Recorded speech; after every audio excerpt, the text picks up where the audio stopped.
Sir ನೋಡ್ರಿ, ಪ್ರಮುಖವಾಗಿ ಹೇಳ್ಬೇಕಂದ್ರೆ ಮೇನು ಬಡತನನೇ ಇಂಪಾರ್ಟೆಂಟ್. ನಾನು 2008ರಾಗ ನಮ್ಮಮ್ಮ ಎಲ್ಲೇನ ನೌಕರಿ ಬೇಕಪ್ಪ, ನಿನಗೆ ನೌಕರಿ ತಗೊಲೇಬೇಕು, ನೀನು ಎಷ್ಟನ್ನ ಖರ್ಚಾಗ್ಲಿ ನಾನು ಮಾಡ್ತೀನಿ. ಮನೆಗೆ ನೋಡಿದ್ರೆ ಊಟನಿಲ್ಲ ಆ ಸಂದರ್ಭದಲ್ಲಿ. ಅವಾಗ ಕೋಚಿಂಗ್ ಹೋಗ್ಬೇಕು, ಧಾರವಾಡಿಗೆ ಹೋಗ್ಬೇಕು, ಹೋಗಿ ನೀನು ಧಾರವಾಡಿಗೆ ಯಾರು ಹೇಳಿದ್ರನ್ ಸರ್, ಅದಕ್ಕೆ ನಾ ಓದ್ತೀನಿ, ನಮ್ ದುಡ್ಡು ಬೇಕಲ್ಲ ಅಂತಂದ್ರು. ಅವಾಗ ನಮ್ಮಮ್ಮ ಆಯ್ತು ದುಡ್ಡು 10,000 ರೂಪಾಯಿ ಕೊಟ್ಲು. 10,000 ರೂಪಾಯಿ ನಮ್ಗೆ ಕೊಟ್ಟ ತಕ್ಷಣನೇ ನಾನು ಧಾರವಾಡಿಗೆ ಹೋದೆ ಸರ್, ಯಾವ್ದೋ ಕೋಚಿಂಗ್ ಸೆಂಟ್ರಿಗೆ 2008ರಾಗ ಸರ್. ಅಲ್ಲಿ ಹೋಗಿ ಆಲೋಚನೆ ಮಾಡಿದ್ದೀನಿ ಸರ್, ನಮ್ಮ ಅಮ್ಮನ ಕಾಲಕ್ಕೆ ಚಪ್ಪಲಿನೇ ಇಲ್ಲ, ಈಗ ನಾನು ಇಲ್ಲಿ ಬಂದು ಟೈಮ್ ವೇಸ್ಟ್ ಮಾಡಬಾರ್ದು. ಅವಾಗ ಓದಕ್ ಸ್ಟಾರ್ಟ್ ಮಾಡಿದೆ ಸರ್. ಓದಿ ನಮ್ಮಮ್ಮ ಒಂದ್ ಮಾತು ಹೇಳಿದ್ ಸರ್, ಈಗ ನೋಡಪ್ಪ ಎಷ್ಟು ಕಷ್ಟ ಪಡಕತ್ತಿದಿ, ಮುಂದೆ ನಮ್ಮಷ್ಟು ಬಡವ್ರು, ನಮ್ಗಿಂತ ಬಡವ್ರು ಬಹಳಷ್ಟು ಜನ ಇದಾರ, ಬಟ್ ಏನೋ ಒಂದು ಮಾಡ್ಬೇಕು, ನೀನ್ ಏನ್ ಮಾಡ್ತಿದ್ ಗೊತ್ತಿಲ್ಲ, ನನಗೆ ಏನ್ ಕೊಡಕ್ ಹೋಗ್ಬೇಡ, ಒಟ್ಟು ಏನ್ ಮಾಡ್ತಿದ್ ಮಾಡು, ಒಟ್ಟು 4 ಮಂದಿಗೆ ಒಳ್ಳೇದ್ ಮಾಡು, ಇಷ್ಟ ಹೇಳಿದ್ರು. ಮತ್ತೆ ಪಾಠ ಮಾಡ್ಬೇಕು ಹುಡುಗರಿಗೆ ಹೆಂಗನ ಮಾಡಿ, ಯಾಕಂದ್ರೆ ಈಗ ನಾನು ಒಂದು ಒಪ್ಪತ್ತು ಊಟ ಹಾಕಿದ್ರಿ ಅವತ್ತು ಪೂರ್ತಿ ಕಾದದ, ಬೈಟ್ ನಾನು ಏನೋ ಪಾಠ ಮಾಡಿ ಒಂದು ಹುಡುಗನಿಗೆ ನೌಕರಿ ಬರಂಗ್ ಮಾಡಿದ್ರಿ ಅವ್ರ ಮನೆಗೆಲ್ಲ ಊಟ ಮಾಡ್ತಾರ ಅಂದ್ಕೇಸೆ, ಈ ಒಂದು ಥೀಮ್ ಇಟ್ಕಂದ್ಕೇಸೆ, ಈ ಒಂದು ಉದ್ದೇಶ ಇಟ್ಕಂದ್ಕೇಸೆ ಇದುವರೆಗೆ 1 ರೂಪಾಯಿಗೂ ದುಡ್ಡು ತಗೊಂಡಿಲ್ಲ ಸರ್. ಇದುವರೆಗೆ ಒಂದು ಬಹಳ ಜನ ಸಬ್ ಇನ್ಸ್ಪೆಕ್ಟರ್ ಆಗ್ಯಾರ, SDFD ಆಗ್ಯಾರ, ಪೊಲೀಸ್ ಕಾನ್ಸ್ಟೇಬಲ್ ಆಗ್ಯಾರ, ಬಟ್ 1 ರೂಪಾಯಿಗೂ ದುಡ್ಡು ತಗೊಂಡಿಲ್ಲ.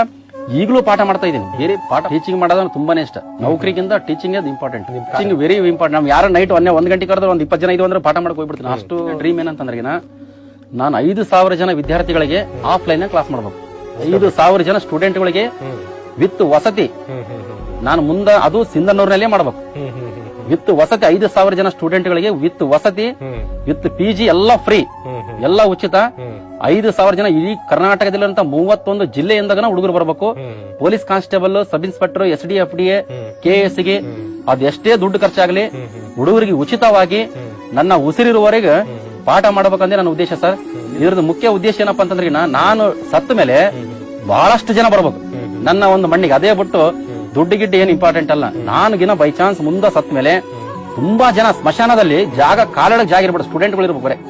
ನಮ್ಮ ಆಸೆ ಏನಂತಂದ್ರೆ ನಮ್ಗೆ ಏನಿಲ್ಲ, ನಾವು ಸತ್ತ ಮೇಲೆ ಸ್ಮಶಾನದಲ್ಲಿ ಕಾಲಿಡಕ್ ಜಾಗ ಇರ್ಬಾರ್ದು. ಜನ ಯಾರು ಸತ್ತಾರ ಅನ್ಕೇಸೆ ಮಾತಾಡ್ಕೇಬೇಕು. ಕಾಯಿಪಲ್ಲೆ ಮಾರಂತ ಬಸ್ತಮ್ಮನ ಮಗ ಸತ್ತಾನ ಅನ್ಕೇಸ್ ಹುಡುಗರು ಜನ ಹೇಳಿದ್ರಿಗಿನ ನಮ್ಮ ತಾಯಿಗೆ ಬಹಳ ಖುಷಿ ಆಗ್ಬೇಕು ಸರ್. ಆ ಸಂದರ್ಭದಲ್ಲಿ 2016 into sub inspector into practice ಮಾಡ್ಬೇಕು ಸರ್. ಡೈಲಿ ಹುಡುಗರು ಮನೆಗೆ ಕುಂತ್ಕೇಸೆ ಪ್ರಬಂಧ ಬರೆಯೋದು, ಟ್ರಾನ್ಸ್ಲೇಷನ್ ಮಾಡೋದು, ಪ್ರಿಸೈಟಿಂಗ್ ಮಾಡೋದು, ಡೈಲಿ ಒಂದು 90 ನಿಮಿಷ ಇಲ್ಲಾಂದ್ರೆ ಒಂದು 2 ತಾಸು ಇದಕ್ಕೆ ಸ್ಪೆಂಡ್ ಮಾಡ್ಬೇಕು ಫಸ್ಟ್ ಪೇಪರ್ಗೆ ಸಂಬಂಧಪಟ್ಟಂತೆ. ಆಮೇಲೆ ಡೈಲಿ ಒಂದು ಅರ್ಧ ಗಂಟೆ ಮೆಂಟಲ್ ಅಬಿಲಿಟಿ ಪ್ರಾಕ್ಟೀಸ್ ಮಾಡೋದು, ಡೈಲಿ ಒಂದು ಅರ್ಧ ಗಂಟೆ ನ್ಯೂಸ್ ನೋಡೋದು. ಈ ಒಟ್ಟೆ ಚಟುವಟಿಕೆ ಬಹಳ ಅತ್ಯುತ್ತಮವಾಗಿರೋದು ಸರ್. ಬಹಳ ಸ್ಪಾಟ್ ಆಗಿ ಇಷ್ಟು ಗಂಟೆ ಅಂತಲ್ಲ, ಈಗ ಕೆಲವೊಬ್ರು 1 ತಾಸು ಓದಕ್ಕಾಗಲ್ಲ. ಡಿಪೆಂಡ್ ಅಪಾನ್ ಅವರು ಮೆಂಟಾಲಿಟಿ ಅಂದ್ರೆ ಸ್ಪೀಡ್ ಅಂತ ಅರ್ಥ. ಈಗ ಕೆಲವೊಬ್ರು 1 ತಾಸು ಓದ್ತಾರೆ, ನಿದ್ದೆ ಬಂದ್ಬಿಡ್ತದ. ಈಗ ನಾನು ಅಷ್ಟೇ ಸರ್, ಈಗ ಪುಸ್ತಕ ತಗೊಂಡು ಹಿಂಗ್ ಓದಕ್ ಸ್ಟಾರ್ಟ್ ಮಾಡಿದ್ರಿನ 1 ತಾಸು 2 ತಾಸು ನಿದ್ದೆ ಬರ್ತದೆ. ಅದಕ್ಕೆ ನಾವೇನ್ ಮಾಡ್ಬೇಕಂದ್ರೆ ಈ ಪುಸ್ತಕ ತಗೊಂಡ ಮೇಲೆ ನಮ್ಮ ಹತ್ರ ಒಂದು ನೋಟ್ಬುಕ್ ಇರಲೇಬೇಕು. ಈಗ ಎಕ್ಸಾಂಪಲ್ ಈಗ ನಾವು ಓದಕತ್ತೀವಿ, ಈಗ ನಮ್ಗೆ ಒಂದು ಯಾವ್ದೋ ಒಂದು ಪಾಠದಲ್ಲಿ ಒಂದು 10 ಲೈನ್ ಇದೆ. ಈ 10 ಲೈನ್ನಾಗ 6 ಲೈನ್ ನಮಗೆ ನೆನಪೈತೆ, ನೆನಪು ಯಾವ್ದೇ ಕಾರಣಕ್ಕೆ ನೆನಪೋಗಲ್ಲ. ಇನ್ನು 4 ಲೈನ್ ಮಾತ್ರ ನೆನಪಿಳಿವಲ್ದು. ಆ 4 ಲೈನ್ ಏನ್ ಮಾಡ್ಕೋಬೇಕು, ಎಂಟ್ರಿ ಮಾಡ್ಕೋಬೇಕು. ಅಂದ್ರೆ ನಮಗ ಗೊತ್ತಿದ್ದನ್ನ ಬಿಡ್ಬೇಕು, ಗೊತ್ತಿರ್ಲಾರ್ದನ್ನ ಮಾತ್ರ ನೋಟ್ ಮಾಡ್ಕೋಬೇಕು. ಈಗ ನಾವು ಗೊತ್ತಿರ್ಲಾರ್ದದ್ದು 2 ನೋಟ್ ಮಾಡ್ಕೊಂತ ಹೋದ್ರಿ ಟೈಮ್ ಬಹಳ ಹಿಡಿತದ. ಬರೀ ಸಂವಿಧಾನಕ್ಕೆ ಸಂಬಂಧಪಟ್ಟಂತೆ 2 ತಿಂಗಳು ಹಿಡಿತದ. ನೋಟ್ಸ್ ಮಾಡೋದು ಹಿಂಗೆ ಮಾಡ್ಬೇಕು. ಇವರು ಬರಹ ಇರ್ಬೇಕು ಸರ್, ಬರೀ ಓದಿ ಇರಬಾರ್ದು. ಜಾಸ್ತಿ ಹೊತ್ತು ವರ್ಕ್ ಮಾಡೋದು, ಟೈಮ್ ಹೋಗಿದ್ದೆ ಗೊತ್ತಾಗೋದಿಲ್ಲ. ಈಗ ನೋಡಿ ನಾವು ಯಾವ್ದಾರ ಒಂದು ನೋಟ್ ಬುಕ್ ತಗೊಂಡು ಬುಕ್ ತಗೊಂಡಿಗೆ ಅದ್ರಾಗ ಏನ್ ಕೊಟ್ಟ ಹಿಂಗ್ ಬರ್ಕಂತ ಓದಿಕಂತ ಕುಂದ್ರಿಗಿನ ನಮ್ಗೆ ಟೈಮ್ ಹೋಗಿದ್ದೆ ಗೊತ್ತಾಗೋದಿಲ್ಲ. ಮತ್ತೆ ಇನ್ನೊಂದ್ ಏನಂದ್ರಿಗಿನ 10 ಸಲ ಓದೋದಕ್ಕಿಂತ 1 ಸಲ ಬರ್ದ್ರೆ ಸಾಕು ಸರ್, ಇಂಪಾರ್ಟೆಂಟ್. ಅದಕ್ಕೆ ಯಾವುದು ನೆನಪಿಳಂಗಿಲ್ಲ. ಈಗ ನೋಡಿ, ಈಗ ಭಾರತದ ಒಟ್ಟು ಜನಸಂಖ್ಯೆ ಈಗ 121 ಕೋಟಿ ಅಂತ ಹುಡುಗರು ಮುಂದಿನ ನೆನಪಿರಂಗಿಲ್ಲ. ಅದಕ್ಕೆ ನಾವು 121 ಕೋಟಿ 1,93,422 ಅಂತ ಬರ್ದು ಬಿಡೋಕೆ ನಾವು ಬರ್ದು ಬಿಟ್ಟಿರ್ತೀವಲ್ಲ, ನಮ್ಗೆ ಹೇಳಕ್ ಬಂದಿಲ್ಲ ಅಂದ್ರೆ ಪರವಾಗಿಲ್ಲ, ಆಪ್ಷನ್ಸ್ ನೋಡಿದ್ರೆ ಟಕ್ ಅಂತ ಇಮ್ಯಾಜಿನೇಷನ್ ಆಗಿಬಿಡ್ತದೆ. ಇಮೇಜ್ ಆಟೋಮೆಟಿಕ್ ನೆನಪು ಬಂದ್ಬಿಡ್ತದೆ ಅಂತ ಇಂಪಾರ್ಟೆಂಟ್. ಈ ಕರ್ನಾಟಕ ಒಟ್ಟು ಜನಸಂಖ್ಯೆ 6,11,30,704 ಅದು ನೆನಪಿರಂಗ ಹುಡುಗರಿಗೆ ಒಂದ್ಸಲ ಬರ್ದು ಬಿಟ್ರಿಗಿನ ಆಪ್ಷನ್ಸ್ ನೋಡಿದ್ರೆ ಆಟೋಮೆಟಿಕ್ ಆಗಿ ಗೊತ್ತಾಗ್ಬಿಡ್ತದೆ ಸರ್. ಇಂಪಾರ್ಟೆಂಟ್ ಬರೀಬೇಕು, ಇಂಪಾರ್ಟೆಂಟ್.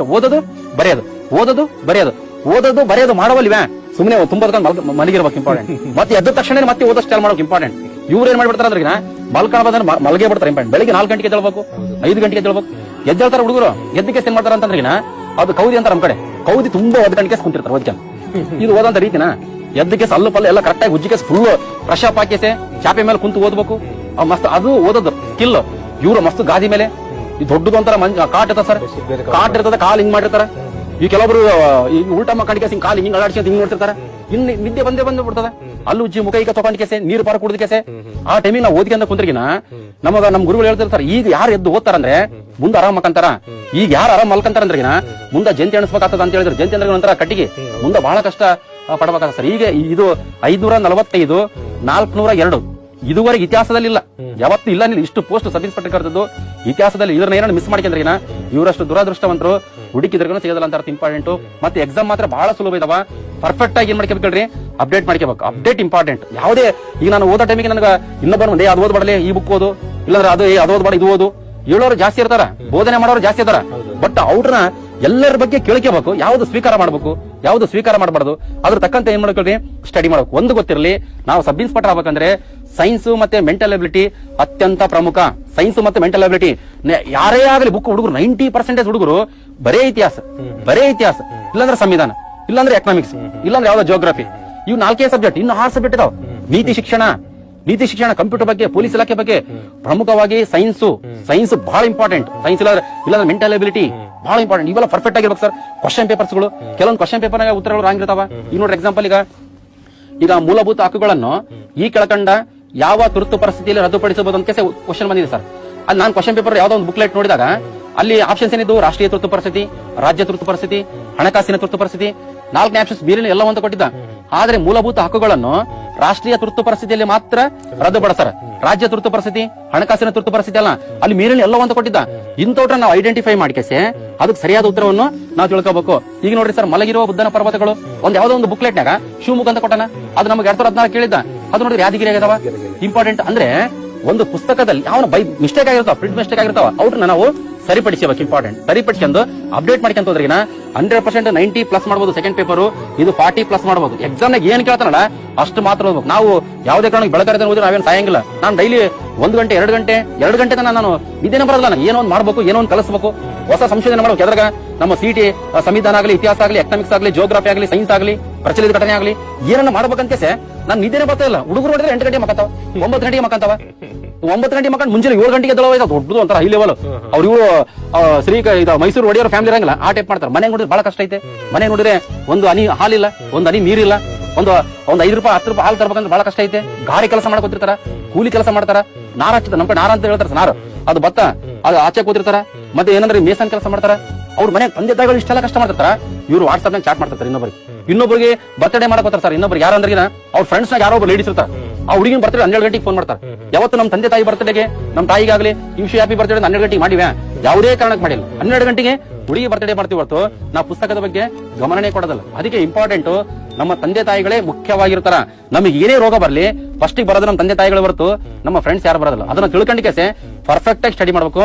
ಎಲ್ಲಾ ಸಬ್ಜೆಕ್ಟ್ ಕರೆಕ್ಟ್ ಆಗಿ ಓದಿಬಿಟ್ರೆ ಆಟೋಮೆಟಿಕ್ ಆಗಿ ನಾವು ಸಕ್ಸಸ್ ಆಗ್ಬೋದು ಸರ್. ಕೊನೆಯದಾಗಿ ಸರ್, ಈಗ ನಾವು ಹುಡುಗರಿಗೆ ಹೇಳೋದು ಏನಂದ್ರೆ, ಅವರು ಸ್ಟಡಿ ಮಾಡೋ ಸಂದರ್ಭದಲ್ಲಿ ಮುಖ್ಯವಾಗಿ ಅವ್ರ ತಂದೆ ತಾಯಿ, ಅವರ ಅಕ್ಕ ತಂಗಿ, ಅವ್ರ ಅಣ್ಣ ತಮ್ಮ ಏನ್ ಕೆಲಸ ಮಾಡ್ತಾರ.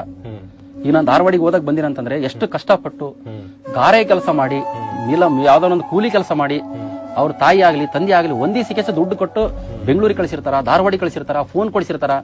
ಯಾವುದೇ ಕಾರಣಕ್ಕೆ ಮಿಸ್ಯೂಸ್ ಮಾಡ್ಕೋಬೇಡ ಸರ್. ನೈಟ್ ಏನಾದ್ರು ನಿದ್ದೆ ಬಂದ್ರೆ, ನೈಟ್ ನಾವು 11 ಗಂಟೆಗೆ ಓದೋ ಟೈಮ್ ನಿದ್ದೆ ಬಂದಾಗಿನ ಒಂದು ಸಲ ನಮ್ಮ ತಂದೆ ತಾಯಿ ಬಗ್ಗೆ ಆಲೋಚನೆ ಮಾಡ್ಬೇಕು ಸರ್. ಎಷ್ಟು ಕಷ್ಟಪಡಕತ್ತಾರ. ಪುಟ್ಟಿ ಹೊತ್ತಂತ ತರಕಾರಿ ಮಾಡ್ತಿರ್ತಾರ, ಇಲ್ಲ ಗಾರೆ ಕೆಲಸ ಮಾಡ್ತಿರ್ತಾರ. ಹಿಂಗೇನ್ ನೆನಪಿಟ್ಟಿದಂದ್ರಿಗಿನ ಆಟೋಮೆಟಿಕ್ ಆಗಿ ನಮ್ ನಿದ್ದೆ ಗಿದ್ದೆ ಎಲ್ಲ ಹೋಗ್ಬಿಡ್ತಾರೆ ಸರ್. ಬರೀಬೇಕು, ಓದ್ಬೇಕು, ಬರೀಬೇಕು. ಓದೋದು ಬರೆಯೋದ್ರಾಗ ಟೈಮ್ ಪಾಸ್ ಮಾಡ್ಲಿ.